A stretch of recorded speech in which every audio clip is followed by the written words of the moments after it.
हरि ओम। इदं राष्ट्राय इदं नमः।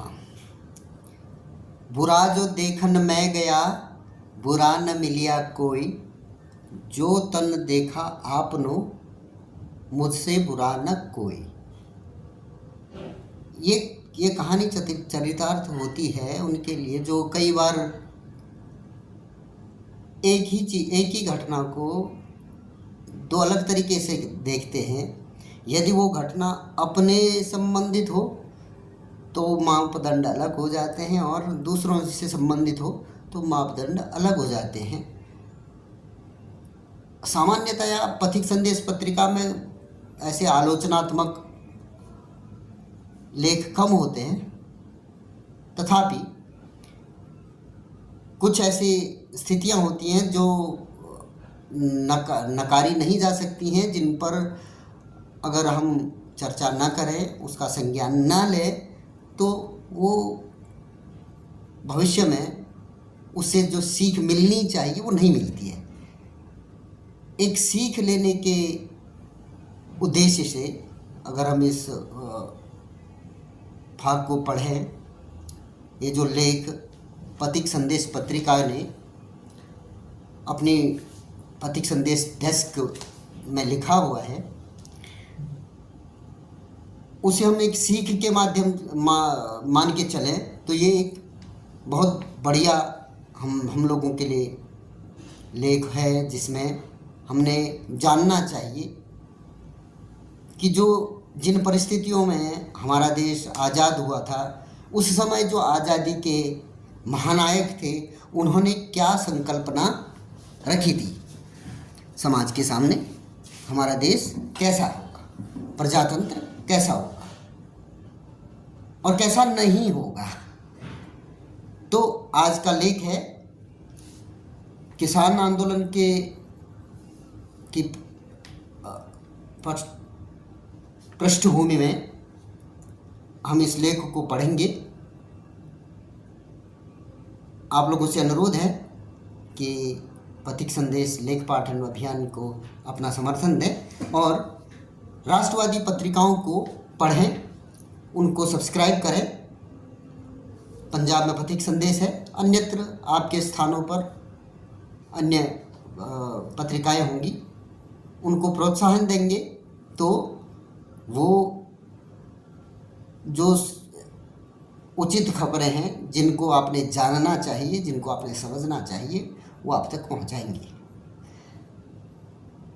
लेख है किसान आंदोलन डॉक्टर भीमराव अंबेडकर की दृष्टि में। इसमें लिखते हैं कि पंजाब में हरियाणा के साथ लगती शंभू और खनौरी सीमा पर 13 माह से चल रहे आंदोलनों किसानों के धरने को राज्य सरकार ने 19 मार्च की रात पुलिस की मदद से हटा दिया। ये तो खबर थी। पुलिस ने बुलडोजर चलाकर आंदोलन के बने मंच ढा दिए और टेंट भी उखाड़ दिए। किसान यहाँ पिछले साल 13 फरवरी से धरने पर बैठे थे। सरकार और किसान संगठनों को इसी दिन चंडीगढ़ में हुई उनकी बैठक बेनतीजा रही। बैठक खत्म होने के बाद खनौरी व शंभू सीमा पर लौट रहे किसान नेताओं सहित अनेक किसानों को पुलिस ने हिरासत में ले लिया। इसके अगले दिन राजपुरा के पास नई दिल्ली राष्ट्रीय राजमार्ग भी खोल दिया गया। किसानों और केंद्र की लगातार बैठकों और सर्वोच्च न्यायालय की ईमानदार पहलों के बावजूद न्यूनतम समर्थन मूल्य को कानूनी गारंटी सहित अन्य मांगों पर कोई हल नहीं निकल पा रहा था। आशंका थी कि यदि इस बार भी सहमत नहीं बनी तो आंदोलन और लंबा खिंच जाएगा। किसानों के 13 माह के से चल रहे पक्के मोर्चे के कारण प्रदेश के व्यापार और सामान्य जनजीवन पर विपरीत असर पड़ रहा था। प्रश्न उठता है कि इतने लंबे समय तक चले आंदोलन की सार्थकता क्या रही। बाबा साहेब डॉक्टर भीमराव अंबेडकर आज जीवित होते तो इस आंदोलन को किस दृष्टि से देखते। ये विश्लेषण का एक बहुत बढ़िया बिंदु है कि हमने आत्ममंथन करना चाहिए कि जिन्होंने हमारे देश को स्वतंत्रता दिलाने में महती भूमिका निभाई। उसके बाद इस देश के एक संवैधानिक ढांचा इस देश का खड़ा करने में जिन्होंने महती भूमिका निभाई, जिन्होंने इस देश के एकीकरण के लिए बहुत महती भूमिका निभाई, वो क्या सोचते, उनके समय में ऐसी परिस्थितियां थी तो उन्होंने क्या किया। आगे लिखते हैं कि बाबा साहिब ने संविधान सभा की अंतिम बैठक को संबोधित करते हुए कहा था कि 26 जनवरी 1950 को भारत इस अर्थ में प्रजातांत्रिक देश बन जाएगा कि भारत में जनता द्वारा जनता के लिए चुनी गई जनता की सरकार होगी। प्रजातंत्र को बचाए रखने के लिए आखिर हमको क्या करना चाहिए? हमें अपनी सामाजिक और आर्थिक लक्ष्यों को पाने के लिए निष्ठापूर्वक संवैधानिक उपायों का सहारा लेना चाहिए। इसका अर्थ है कि हमें खूनी क्रांति का सहारा लेना छोड़ना होगा। हमें सविनय अवज्ञा आंदोलन, असहयोग और सत्याग्रह के तरीके छोड़ने होंगे। रेखांकित करने वाली बात, हमें खूनी क्रांति का सहारा लेना छोड़ना होगा। हमें सविनय अवज्ञा, असहयोग और सत्याग्रह के तरीके छोड़ने होंगे। जहां सामाजिक और आर्थिक लक्ष्य पाने के लिए संवैधानिक उपाय न बचे हों, वहां असंवैधानिक उपाय उचित जान पड़ते हैं। देखिए क्या दूरदृष्टि होती थी उस समय। जहां सामाजिक और आर्थिक लक्ष्य पाने के लिए संवैधानिक उपाय न बचे हों, वहाँ असंवैधानिक उपाय उचित लगते हैं, भीड़ तंत्र उचित लगने लग जाता है। जहाँ असंवैधानिक उपाय खुले हों, वहाँ इस असंवैधानिक उपायों का, जहाँ संवैधानिक उपाय खुले हों, वहाँ इस असंवैधानिक उपायों का कोई औचित्य नहीं है। इन्होंने असंवैधानिक उपाय बोला किन्हें? जो सविनय अवज्ञा आंदोलन या असहयोग आंदोलन या सत्याग्रह, ये पवित्र आंदोलन होते हैं, परंतु इनको भी उन्होंने असंवैधानिक कहा। क्यों? क्योंकि भाई ये तुम्हारा ही राज है, तुम ही इसको बनाने वाले हो, तुम ही उसमें बैठने वाले हो हैं। और जो सबसे बुरी बात ये है कि जो रेखांकित करने वाली बात है कि खूनी क्रांति का सहारा लेना छोड़ना पड़ेगा। हमें खूनी क्रांति का सहारा क्यों लेना पड़ा था? क्योंकि हमारे ऊपर ऐसे आक्रांताओं की सरकार थी जो हमारे ऊपर दमन चक्र चलाते थे, जो हमारी जो सांस्कृतिक, जो हमारी वैधानिक, जो मानवीय, जो हमारी ज़रूरतें थी उनका दमन करते थे। इसलिए वो क्रांति के रास्ते अपनाए गए। फिर उनकी क्या ज़रूरत है? 1950 26 जनवरी की बात है जो डॉक्टर साहब संबोधित कर रहे हैं। अब किसान आंदोलन से प्रश्न किया जा सकता है, किसान संगठनों से प्रश्न किया जा सकता है कि उनका आंदोलन कितना उचित था। किसान आंदोलन का इस तरह से अंत राजनीतिक दलों के साथ साथ खुद किसान संगठनों के लिए एक सबक है। राजनीतिक दलों के लिए सबक है कि विपक्ष में रहते हुए कोई दल किसी आंदोलन के नाम पर कुछ लोगों की जिद को आंच देता है तो एक न एक दिन उसे भी इससे दो चार होना पड़ सकता है। जैसा कि सभी जानते हैं कि दिल्ली सीमा पर एक साल से अधिक पर चली कुछ आंदोलनजीवियों की हुल्लड़बाजी को आम आदमी पार्टी ने राजनीतिक समर्थन के साथ साथ भीड़ व संसाधन जुटाने तक का काम किया गया।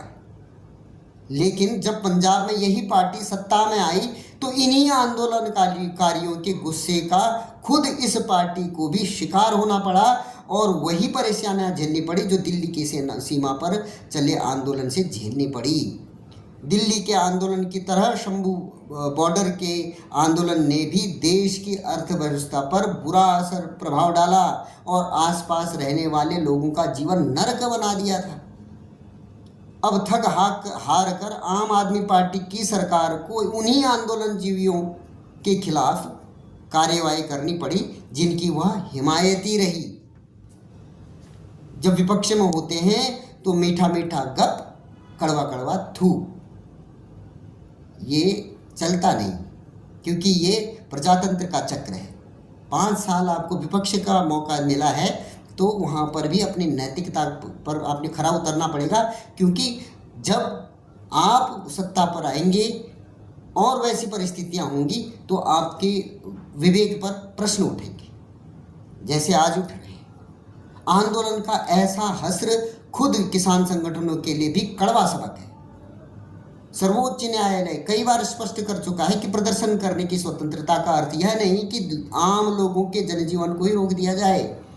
असल में किसान संगठन आंदोलन चलाते कम दिखते हैं वह और अपनी जिद जलाते अधिक दिखते हैं। आए दिन धरने प्रदर्शन, सड़कों रेलगाड़ियों के पहिए रोक देना, आम लोगों को परेशान करना कहाँ तक उचित है। किसान संगठनों की इन हरकतों के कारण वह बड़ी तेजी से जन समर्थन खो रहे हैं। कृषकों को की अन्नदाता वाली छवि को किसान संगठनों ने भारी नुकसान पहुंचाया है। किसान संगठनों के लिए एक और सबक है कि अपनी व्यावहारिक या अव्यावहारिक जिद को लंबे समय तक मांगों का शीर्षक नहीं दिया जा सकता। लोकतंत्र में किसी वर्ग का भला करने या ना करने का अधिकार देश की जनता अपने प्रतिनिधियों को देती है, न कि आंदोलनकारियों को। यह आवश्यक भी नहीं कि आंदोलन के दौरान जो मांगें उठाई जा रही हैं वह सभी उचित हों। किसान संगठन सभी फसलों का न्यूनतम समर्थन मूल्य का कानून मांगते हैं, परंतु इस प्रश्न का जवाब नहीं दे पाते कि अगर एमएसपी के चलते व्यापारी फसल खरीदने से ही इनकार कर दें तो आम किसान कहाँ जाएंगे। क्या न्यूनतम समर्थन मूल्य का कानून किसानों के लिए नुकसानदायक साबित नहीं होगा? अगर किसान संगठन एमएसपी को इतना ही ज़रूरी मानते हैं कि इसको केवल सरकार द्वारा गठित संसदीय समिति का हिस्सा क्यों नहीं बना देते? तब क्यों नहीं बने? केंद्र सरकार द्वारा बार बार आमंत्रण देने के बाद भी किसान संगठनों ने अपने लोग समिति में क्यों नहीं भेजे? यह स्वागत योग्य है कि चलो देरी से ही सही पंजाब सरकार ने अपना राजधर्म समझा और अब किसानों को भी समझना चाहिए कि अपनी जिद छोड़कर सार्थक बातचीत के लिए आगे आए।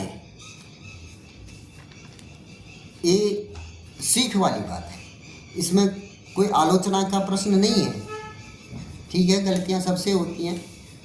आप विपक्ष में होते हो तो कई बार ये न केन प्रकारेण जो पश्चिम जगत की एक अवधारणा आ गई है कि everything is fine in love and war, इस तरीके की अवधारणा हमारी नहीं है। धर्मम चर सत्यम वद, यह हमारी अवधारणा है, हमारे इस देश की अवधारणा है। तो विपक्ष में रहते हुए आप यदि अनैतिकता का अवलंबन लेंगे तो वो कभी न कभी आपको डसेगा ज़रूर। तो ऐसा ही हुआ, जो उचित था वो किया।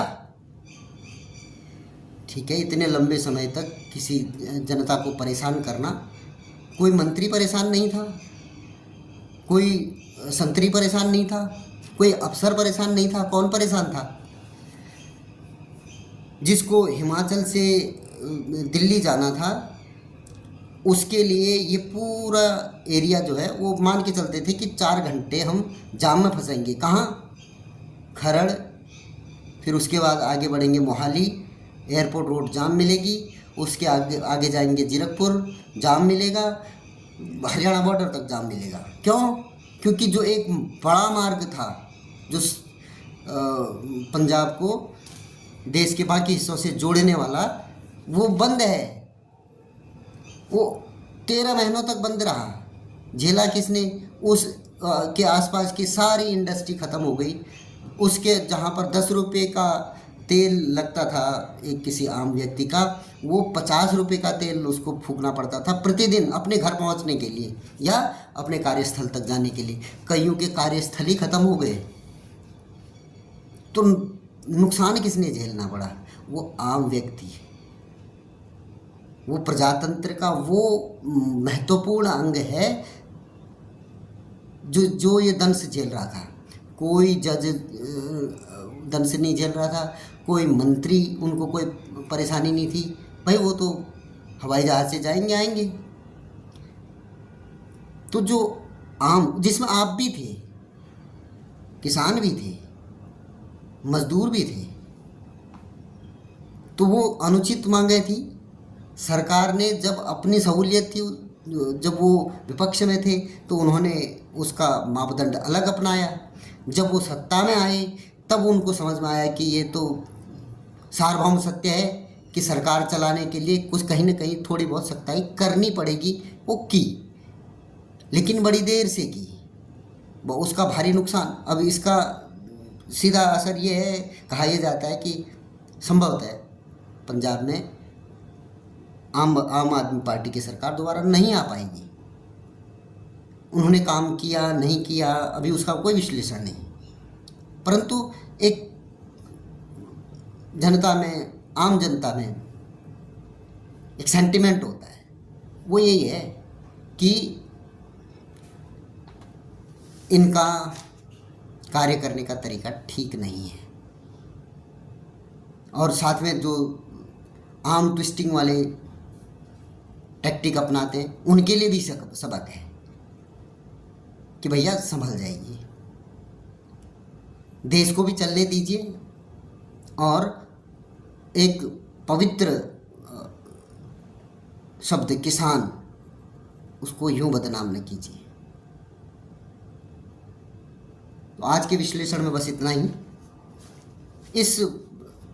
इस वक्तव्य का, जहाँ तक मैं समझ पा रहा हूँ, इस लेख का एक ही मंतव्य है कि हमने सीख लेनी चाहिए, इसको अन्यथा भी नहीं लेना चाहिए।